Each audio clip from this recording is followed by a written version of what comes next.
দর্শক, আজকে ঢাকায়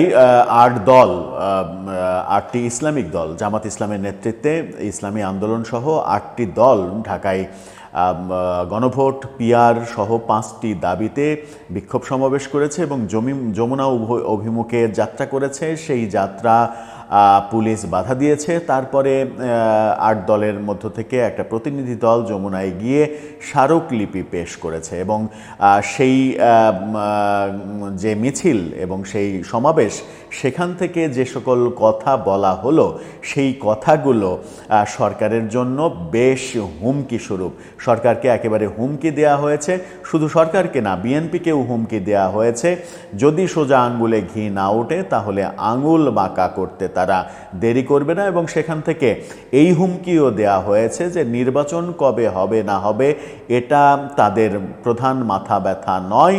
নির্বাচন 2-4 মাস পিছিয়ে যাক, সমস্যা নেই, কিন্তু গণভোট দিতে হবে। গণভোটের মাধ্যমে জুলাই সনদ আগে বাস্তবায়ন করতে হবে, তারপরে সেই প্রেক্ষিতে নির্বাচন করতে হবে। পিআর পদ্ধতিতেও নির্বাচনের দাবিতে তারা অনড়। যদিও জুলাই সনদে জামাত ইসলাম স্বাক্ষর করেছে, তারপরেও আবারও পিআরের দাবিতে মাঠে আন্দোলন করছে তারা।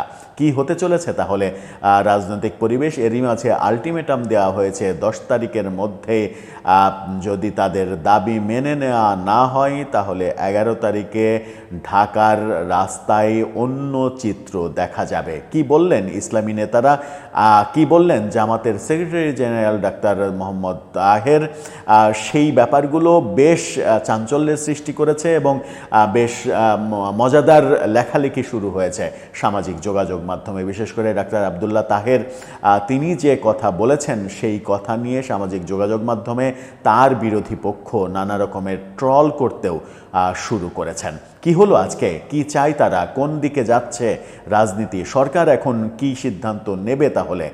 সেই আলোচনা করে বোঝার চেষ্টা করব এই ভিডিওতে। থাকবেন পলিটিক্স টিভির নিয়মিত আয়োজনে।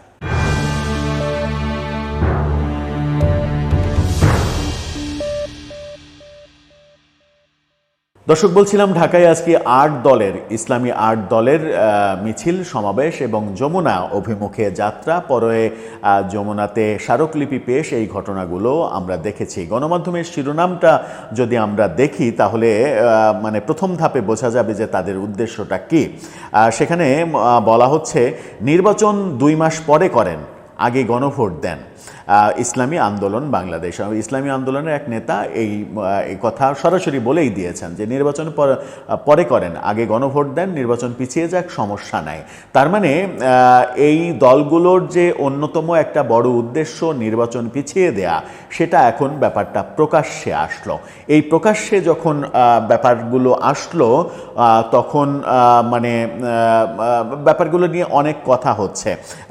নির্বাচন পিছিয়ে দেওয়ার ব্যাপার, 5টা দাবি, পিআর নির্বাচন, এই ব্যাপারগুলো মানে নিয়ে তারা যখন আজকে যমুনা অভিমুখে যাত্রা করলো, পুলিশ তাদের বাধা দিল। তারপরে যমুনায় গিয়ে মানে এর আগে যেটা ঘটেনি তাদেরকে বেশ আপ্যায়ন করে গ্রহণ করা হলো। সেখানে স্মারকলিপি পেশ করলেন। স্মারকলিপি পেশে দেখা গেল উপদেষ্টাদের সঙ্গে জামাতের সেক্রেটারি জেনারেল বসে স্মারকলিপি আবার পাঠ করে শোনাচ্ছেন তাদেরকে। ব্যাপারগুলো মানে একটু কেমন যেন একটু মানে অনেকটা তামাশার মতো, যে মানে সরকারের পক্ষে এক ধরনের মানে সমর্থন তো তাদের রয়েছেই, কিন্তু আবার আন্দোলন করছে সরকারের বিরুদ্ধে। মানে ব্যাপারটা এরকম হয়ে যাচ্ছে কিনা যে এর আগে যখন আওয়ামী লীগের কার্যক্রম নিষিদ্ধ করা হলো, তার আগে আমরা দেখলাম যে এনসিপি নেতারা বেশ তর্জন গর্জন করে রাস্তায় নামলেন এবং যমুনার সামনে তাদেরকে আপ্যায়ন করা হলো, শীতল বৃষ্টি দেওয়া হলো। তারা একটা আন্দোলন দানা বাঁধানোর চেষ্টা করলেন এবং সেখানে বিভিন্ন ইসলামী দল লোকজন দিয়ে সহায়তা করলো। এবং তারপরে দেখা গেল যে এই আন্দোলনের প্রেক্ষিতে সরকার আওয়ামী লীগের কার্যক্রমের উপরে নিষেধাজ্ঞা দিল। এই ঘটনা আমরা দেখলেন। তো তার মানে হচ্ছে যে সরকার আওয়ামী লীগের কার্যক্রম নিষেধাজ্ঞা দেবে, সেই ব্যাপারটা একটা আন্দোলনের প্রেক্ষাপট দরকার। এই কারণে এনসিপিকে দিয়ে একটা আন্দোলন করানো হয়েছিল। এই সমালোচনা কিন্তু অনেকে করেছিলেন।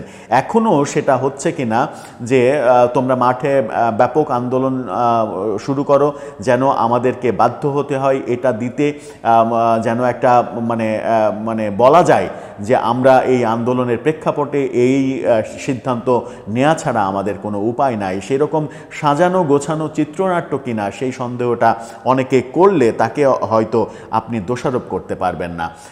যার মানে কথাটা এই মানে মিছিলে এবং সমাবেশে সবথেকে বেশি আলোচিত হয়েছে এবং সামাজিক যোগাযোগ মাধ্যমে ব্যাপক শেয়ার হচ্ছে, তিনি জামাতের নায়েবে আমির ডাক্তার আব্দুল্লাহ মোহাম্মদ তাহের, তিনি যে মন্তব্য করেছেন সময় টেলিভিশনের ফটোকার্ডটা দেখলেই বুঝতে পারবেন।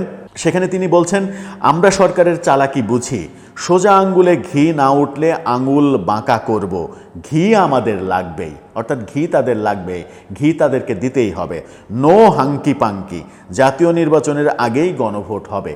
বেশ কয়েকটা ইন্টারেস্টিং ব্যাপার এবং শব্দ ব্যবহার করেছেন, নো হাঙ্কি পাঙ্কি, ঘি আমাদের লাগবেই, সোজা আঙ্গুলে ঘি না উঠলে আঙুল বাঁকা করব, কিন্তু ঘি আমাদের লাগবে, মানে ঘি আদায় করে ছাড়বেনি তারা, এই মানে হুমকিটা তারা দিয়েছেন। এখন দেখার বিষয় যে সরকার তাদেরকে ঘি দেয় কি না, ঘি দিলে খাঁটি গাওয়া ঘি দেয় নাকি মানে সোয়াবিন মিশ্রিত ভেজাল ঘি দেয়, সেটাই এখন দেখার বিষয় যে সরকারের সিদ্ধান্তটা কি হয়। সোয়াবিন মিশ্রিত ভেজাল ঘি এই কারণেই বলছি যে একটা দাবিতে হয়তো তাদেরকে খুশি করলো, বাকি 3টা দাবিতে তাদেরকে অখুশি করলো, মানে এক চিমটি ঘিয়ের সঙ্গে 3 চিমটি সোয়াবিন মিশ্রিত করে একটা ঘিয়ের ফ্লেভারযুক্ত কোটা যদি ধরিয়ে দেয়, সেটাকে বলা হবে যে মানে যেটা বাঘাবাড়িতেও, সিরাজগঞ্জের বাঘাবাড়িতেও ঘি কিন্তু আপনি অনেক ধরনের পাবেন, খাঁটি ঘি যেমন পাবেন, আবার মানে ওই মিশ্রণের ঘিও পাবেন।